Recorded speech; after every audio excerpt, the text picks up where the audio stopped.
تاجدار انبیاء کے غلاموں، حضور کے ایک جوان صحابی ہے، شادی کی پہلی رات، تو وہ جوان ہے، شادی کی پہلی رات، ٹائم ٹیبل ایسا بنایا اس نے کہ جن نمازوں کے دوران زیادہ وقت تھا نا، وقفہ تھا، اس نے بارات اس وقت میں تیار کی، گیا اور دلہن کو گھر چھوڑا اور عشاء کی نماز بھی حضور کے پیچھے پڑھی، دولہا حضور کے پیچھے پڑھی۔ امام الانبیاء کا یہ طریقہ تھا کہ حضور جب نماز پڑھا لیتے نا تو پھر رخ انور کر لیتے غلاموں کی طرف، کیونکہ معلوم تھا کہ دیدار کے بغیر گھر چلے گئے تو ساری رات سو نہیں سکیں گے، تو سب کو اپنا دیدار عطا کرتے۔ وہاں گفتگو شروع ہو گئی تو وہ جو دولہا تھا نا پہلی صف میں بیٹھا، اسے یاد ہی نہیں کہ آج میری سہاگ رات تھا۔ اعلیٰ حضرت فرماتے ہیں پشتہ عشق رسول، تیرے قدموں میں جو ہے غیر کا منہ کیا دیکھ، کون آنکھوں میں جچے دیکھ کے طلبت ہے، اے میرے رسول۔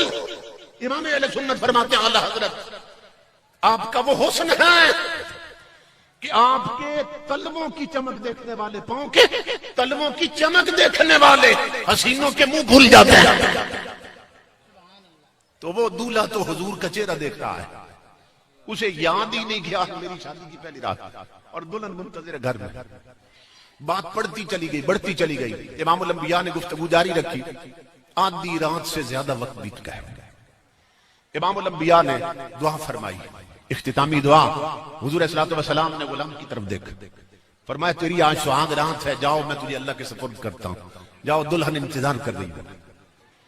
وہ چل پڑا درود پڑھتا ہوا، گھر تھوڑا دور تھا اور دیر ہو گئی، خیر وہاں پہنچا، دروازے پہ دستک دی، اس نے دروازہ کھولا، اندر داخل ہوا، جوتے اتارے، دلہن کی چارپائی پہ بیٹھ گئے۔ مدینہ کا شہر، جوان کی شادی کی پہلی رات، جوان کا ہاتھ گیا دلہن کے گھونگھٹ کی طرف کہ اس کے چہرے سے کپڑا ہٹائے اور اپنی شریک زندگی سے کوئی بات کرے۔ مدینہ کا شہر ہے، جوانوں، کرکٹ میچ کے لیے جمعے چھوڑنے والوں، تاش کی بازی کے لیے نمازیں چھوڑنے والوں، یہ دونوں جوان ہیں، شادی کی پہلی رات۔ اس کا ہاتھ گیا گھونگھٹ کی طرف کہ چہرے سے کپڑا ہٹائے، ادھر جب ہاتھ گیا نا گھونگھٹ کی طرف، ادھر مدینے کی بستی سے بلال حبشی کی آواز آ گئی۔ بلال گلیوں میں اعلان کر رہے تھے، او مدینے والوں تمہیں حضور بلا رہے ہیں، کیونکہ جہاد کے لیے آئے تو ترائی، کل تم نے سروں پہ کفن باندھ کر حضور کے قدموں پہ گردنیں کٹانی ہے، مدینے والوں حضور بلا رہے ہیں۔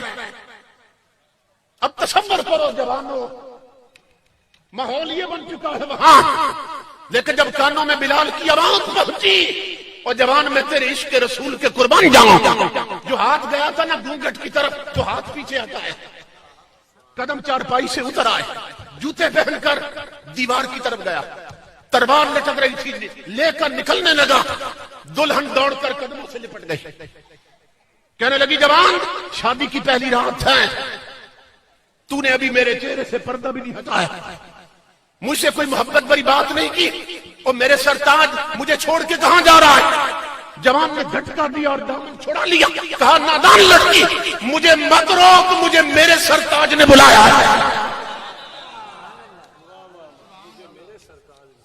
اگر تیرے سر کا سائیں میں ہوں تو مدینے والا میرے سر کا سائیں ہے، مجھے میرے آقا بلا رہے ہیں۔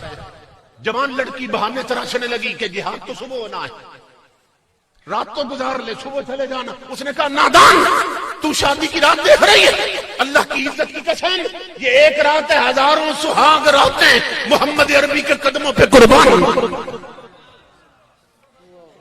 دروازہ کھولا اور حضور کی بارگاہ میں جا پہنچا، گھر پلٹ کے نہیں آیا، وہیں سے سیدھا میدان جنگ میں۔ اصحاب رسول کہتے ہیں حضور کا طریقہ یہ تھا کہ حضور نے اپنے خیمہ کے باہر اونچی جگہ پہ میدان کے ہم حضور کا خیمہ نصب کرتے تھے، پھر جب جنگ شروع ہو جاتی تو حضور خیمے کے باہر کھڑے ہو کر اپنے سب صحابیوں پہ نگاہ رحمت ڈالتے تھے اور دعائیں دیتے حضور۔ لیکن صحابہ کہتے ہیں آج حضور کا انداز بدلا ہوا تھا۔ بدلا ہوا کیسے تھا کہ آج اس جوان سے حضور کی نظر ہٹتی نہیں تھی۔ پھر کر نگاہ چار سو، ٹھہری اسی کے روبر. امام الانبیاء کی نگاہیں ٹکی ہیں اس جوان پر. جنگ کا تنور گرم ہو گیا، اس نے کئی کافر فی النار کر دی. امام الانبیاء کے غلاموں وہ دولہ سر سے پاؤں تک چھلنی اور زخمی ہو گئے. ایک کافر نے نیزہ سینے سے پار کیا، وہ سواری سے گرا مگر اپنے جسم کو کونیوں کے بل گھسیٹنے لگا. اصحاب رسول دوڑے، کہا جوان پیاس لگی ہے تو پانی پلا دے، بھوک ہے تو منہ میں کھجور رکھ دے. جوان نے آواز دی، کہا محمد عربی کے غلاموں مجھے نہ کھانے کی طلب، مجھے نہ پانی کی طلب، میرا آخری وقت آ گیا ہے. اگر اتنا کر سکتے ہو تو کرو. جس یار کے لیے سہاگ رات لٹائی ہے مجھے اس کے قدموں تک پہنچا دو. میں اسی کے قدموں میں جان دینا چاہتا تھا. اصحاب رسول نے سہارا دیا کہ اسے حضور تک لے جائیں، اس کی آخری تمنا ہے.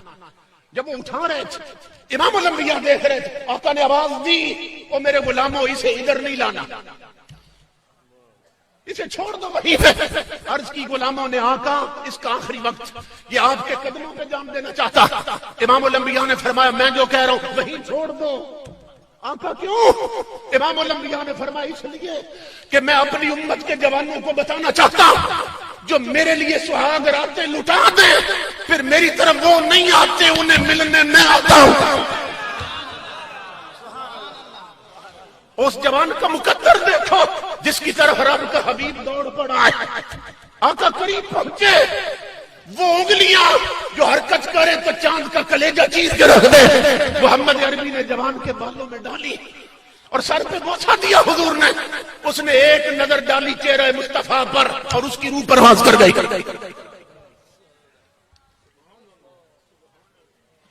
اصحاب رسول کہتے ہیں اللہ کی عزت کی قسم چہرہ مصطفیٰ پر یہ منظر ہم نے پہلی دفعہ دیکھا تھا. کیا کہ عجیب منظر ہے. آنکھوں سے آنسو گر رہے تھے حضور کے اور ہونٹوں پہ مسکراہٹ کھیل رہی. آقا کے ہونٹ مسکرا رہے مگر آنسو گر رہے ہیں آنکھوں سے. ہم نے عرض کیا آقا آنکھیں رو رہی ہیں، ہونٹ مسکرا رہے ہیں، یہ کیا ہے؟ امام الانبیاء نے فرمایا رونا اس لیے آ رہا ہے، بہت پیارا تھا جلدی چلا گیا، اور ہنس اس لیے رہا ہوں کہ میرے صحابیوں گواہ رہنا اللہ کی عزت کی قسم اس نے تو صرف دنیا کی ایک عورت قربان کی ہے، جنت کی 70 حوریں اس کی بیوی بن کے میدان میں اتر آئی ہیں جو اس کی روح کا استقبال کر رہی ہے. تو تاجدار کائنات نے بتا دیا کہ جو میرے غلام میرے دین اور میرے مشن کے لیے سہاگ راتیں لٹا دیتے ہیں پھر مجھے ملنے وہ نہیں آتے، انہیں ملنے ہم آتے ہیں. اس لیے میرے آقا کے غلاموں، آقا کی لجپالیاں آج بھی جاری ہیں، حضور کا فیض بند نہیں ہوا. گنبد خضرا کے مکی آج بھی نواز رہے ہیں. اپنی ڈوریاں پکی کر لو حضور کے ساتھ. ہماری ڈوریاں کچی ہو گئیں، ہمارے رابطے مدینے سے کٹ گئے اور رابطے بحال ہوتے ہیں گانے سن کے نہیں، قرآن سن کے بحال ہوتے ہیں. مدینے سے یہ رابطے جڑتے ہیں، یہ ڈول ڈمکوں اور تاش کی بازی سے نہیں، سجدوں سے جڑتے ہیں. یہ رابطے اس وقت نہیں بنتے جب دار آباد ہو، یہ تب جڑتے ہیں جب مسجد آباد ہوتی ہے.